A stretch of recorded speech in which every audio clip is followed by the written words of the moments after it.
हम कर रहे हैं स्मार्ट टैली स्पेशलिस्ट में अभिजीत एंटरप्राइज नाम की कंपनी की केस स्टडी।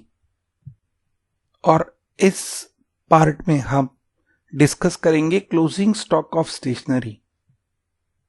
31 मार्च को एक एंट्री है जो है recorded closing stock of stationery worth ₹2000 which will be used in the next year. पिछले वीडियो लेसन में हमने इस एंट्री की बात करी थी और हमने बात की थी कि यह स्टेशनरी हमने पहले खरीदी थी जो थी 2 सितंबर को। 2 सितंबर को हमने यह जर्नल एंट्री पास की थी जहां debit printing and stationery expenses 5000 और क्रेडिट महावीर स्टोर्स 5000। 5000 रुपए की स्टेशनरी हमने खरीदी थी और इस स्टेशनरी में से 2000 रुपए की स्टेशनरी बच गई है। तो इसलिए हमने यह एक जर्नल एंट्री पास की। डेट थी 31 मार्च। डेबिट दे दिया एक लेजर को क्लोजिंग स्टॉक ऑफ स्टेशनरी जो हमने करंट एसेट्स में डाला है। Debit closing stock of stationery 2000 और क्रेडिट कर दिया प्रिंटिंग एंड स्टेशनरी एक्सपेंसेस को 2000। पहले जब हमने एंट्री पास की थी तब प्रिंटिंग एंड स्टेशनरी एक्सपेंसेस 5000 था। अब वह कम हो जाएगा 2000 से, इसके लिए प्रिंटिंग एंड स्टेशनरी में क्लोजिंग बैलेंस 3000 दिख रहा है। आपको यह बात समझनी है कि हमने शुरुआत में 5000 रुपीज एक एक्सपेंस को डेबिट किया था और इसमें का 2000 रुपए का स्टॉक बचा है। इसके लिए हम इस को ट्रांसफर कर रहे हैं, इस 2000 को ट्रांसफर कर रहे हैं क्लोजिंग स्टॉक ऑफ स्टेशनरी में। अब बैलेंस शीट के हिसाब से समझते हैं। Printing and stationery expense nominal account है, परंतु क्लोजिंग स्टॉक ऑफ स्टेशनरी एक करंट एसेट है। यानी अब करंट एसेट 2000 रुपए से बढ़ गई है। इस एंट्री को हम एक्सेप्ट करके बैलेंस शीट देखें। हमारा पहले प्रॉफिट था 2 लाख रुपए एंट्री के पहले। अब यहां एसेट में क्लोजिंग स्टॉक ऑफ स्टेशनरी 2000 हो गया है, यानी एसेट बढ़ गए हैं और जब एसेट बढ़ते हैं तो प्रॉफिट भी बढ़ जाता है। अब प्रॉफिट हो गया है 2,02,000। एसेट बढ़ने से प्रॉफिट भी बढ़ जाता है। अब हम अगला ट्रांजैक्शन देखेंगे। अगला ट्रांजैक्शन है transfer the closing stock of stationery of 2000 back to the stationery expenses. इस एंट्री का संबंध पिछले एंट्री के साथ है। हमने 2 सितंबर को 5000 रुपए की स्टेशनरी खरीदी थी और हम यह देख सकते हैं कि सितंबर, अक्टूबर, नवंबर, दिसंबर, जैन, फेब और मार्च,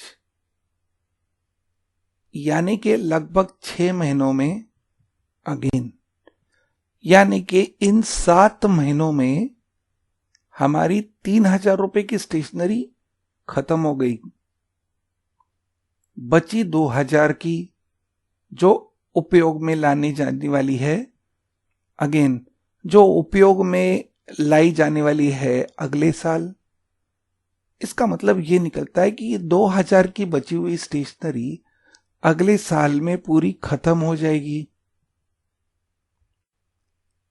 और इसलिए यह क्लोजिंग स्टॉक ऑफ स्टेशनरी जो 2000 है वो अगले साल 0 हो जाएगा और फिर से चले जाएगा प्रिंटिंग एंड स्टेशनरी एक्सपेंसेस में। पर यह एंट्री है 1 अप्रैल 2018 की और हमारा अकाउंटिंग पीरियड तो है 1 अप्रैल 2017 से 31 मार्च 2018। तो यह एंट्री अब हमें लेनी है अगले साल के अकाउंटिंग पीरियड में जो होगा 1/4/18 से 31/3/19। परंतु अब हमारी कंपनी है 1/4/2017 से 31/3/2018 हमें पीरियड एक्सटेंड करके 2 साल का अकाउंटिंग पीरियड करना है। इसलिए हम जाएंगे गेटवे ऑफ टैली में, पीरियड, फ्रॉम को वैसा ही रखेंगे 1/4/2017 और 2 में टाइप करेंगे 31/3/2019, यानी कि 2 साल का अकाउंटिंग पीरियड हो जाएगा। देंगे एंटर। अब करंट पीरियड दिखा रहा है 1/4/2017 to 31/3/2019। अब F2 डेट चेंज करेंगे और लेंगे 1/4/2018, देंगे एंटर। अब हमारा करंट डेट दिख रहा है 1 अप्रैल 2018। अब एंट्री पास करने के लिए जाएंगे गेटवे ऑफ टैली में, अकाउंटिंग वाउचर्स, एंट्री पास करनी है हमें जर्नल वाउचर में और डेट हमारी हो गई है 1 अप्रैल 2018। हमें पिछले 31 मार्च को डाली हुई एंट्री को रिवर्स करना है। हमने 31 मार्च को एंट्री पास की थी जहां हमने डेबिट दे दिया था क्लोजिंग स्टॉक ऑफ स्टेशनरी 2000 और credit printing and stationery expenses 2000। अब हमें यह एंट्री उल्टी कर देनी है। डेबिट देना है प्रिंटिंग एंड स्टेशनरी एक्सपेंसेस को 2000 और क्रेडिट देना है क्लोजिंग स्टॉक ऑफ स्टेशनरी। ऐसा करने से क्लोजिंग स्टॉक ऑफ स्टेशनरी अब 0 हो जाएगा और पूरा का पूरा वापस एक्सपेंसेस प्रिंटिंग एंड स्टेशनरी का 5000 हो जाएगा। हम चेक कर ले बैलेंस शीट में, यह है हमारी 31 मार्च तक की बैलेंस शीट जहां क्लोजिंग स्टॉक ऑफ स्टेशनरी दिख रहा है 2000, पर यह है 1 अप्रैल तक की बैलेंस शीट। ये बैलेंस शीट तो हम दिखाएंगे नहीं, ये बैलेंस शीट फाइनल होने वाली है, ये केवल आपको समझाने के लिए है। अब क्लोजिंग स्टॉक ऑफ स्टेशनरी यहां हो गया है 0। इसके ऊपर ज्यादा ध्यान न दे, हमने क्लोजिंग स्टॉक ऑफ स्टेशनरी डाल के रखा था 31 मार्च को, जो हमने अगले दिन यानी कि अगले अकाउंटिंग पीरियड में वापस निकाल दिया और उसे डाल दिया प्रिंटिंग एंड स्टेशनरी एक्सपेंसेस में। आपको याद होगा कि जब हमने यह परचेस की एंट्री पास की थी तो हमने इन्वेंट्री डिटेल्स नहीं दिए थे। क्यों? क्योंकि हमने मेंटेन अकाउंट्स ओनली ही रखा था। उसके कारण क्लोजिंग स्टॉक अपडेट होता नहीं है और यह क्लोजिंग स्टॉक हमें मैन्युअली डालना होता है। अब 31 मार्च को हम हमारा क्लोजिंग स्टॉक अब रिकॉर्ड करना चाहते हैं। ऐसा करने के लिए हम जाएंगे गेटवे ऑफ टैली में अकाउंट्स इन्फो में लेजर्स में लेजर क्रिएट करेंगे closing stock under stock in hand. पिछले साल का कोई स्टॉक हमारे पास नहीं है, हम दे देंगे एक्सेप्ट।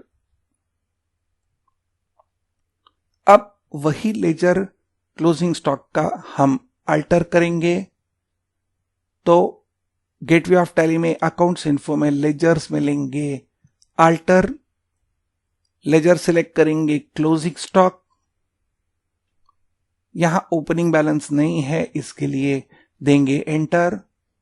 फिर क्लोजिंग बैलेंस हमारा है 31 मार्च को, इसलिए यहां डेट टाइप करेंगे 31 मार्च, देंगे एंटर। क्लोजिंग स्टॉक हमारा है 28,000, यहां टाइप करेंगे, देंगे एंटर। डेबिट होगा, एंटर। दूसरे कोई डेट को हम क्लोजिंग स्टॉक नहीं डालना चाहते, हम बैलेंस शीट देखना चाहते हैं 31 मार्च को ही, इसलिए यहां डेट को हम ब्लैंक छोड़ेंगे एंटर दबा के, और यह लेजर को हम एक्सेप्ट करेंगे अल्टर करने के लिए। अब हम बैलेंस शीट देखेंगे परंतु आपको अब एक बात समझनी है, हमने हमारा अकाउंटिंग पीरियड अब 2 साल का कर दिया है। इसलिए हर बार जब हम बैलेंस शीट देखेंगे तो हमें करंट ट्रांजैक्शन यानी 1 अप्रैल 2018 तक हमने ट्रांजैक्शन किए हैं, वहां तक की बैलेंस शीट देखी गई, परंतु हमको केवल 1 साल की ही बैलेंस शीट दिखनी है, यानी कि 1 अप्रैल 2017 से 31 मार्च 2018। तो हर बार बैलेंस शीट लेते समय हमें पीरियड स्पेसिफाई करना जरूरी है। इसके लिए लेंगे F2 पीरियड और पीरियड लेंगे 1 अप्रैल 2017 से मार्च 2018, देंगे एंटर। अब हम देख सकते हैं कि 31 मार्च को जो हमने क्लोजिंग स्टॉक डाला था वो है 28,000। हम यह एंट्री के पहले अगर देखेंगे तो क्लोजिंग स्टॉक हमारा नहीं था, प्रॉफिट एंड लॉस था 2,02,000 31 मार्च तक। अब हमने क्लोजिंग स्टॉक ले लिया है 28,000 28,000, इसलिए हमारा प्रॉफिट 2,02,000 से अब बढ़ के हो गया है 2,30,000। एसेट बढ़ने से प्रॉफिट बढ़ जाता है, पहले था 2,02,000 अब हो गया 2,30,000। अगले वीडियो लेसन में हम आगे के ट्रांजैक्शंस करेंगे। Thank you.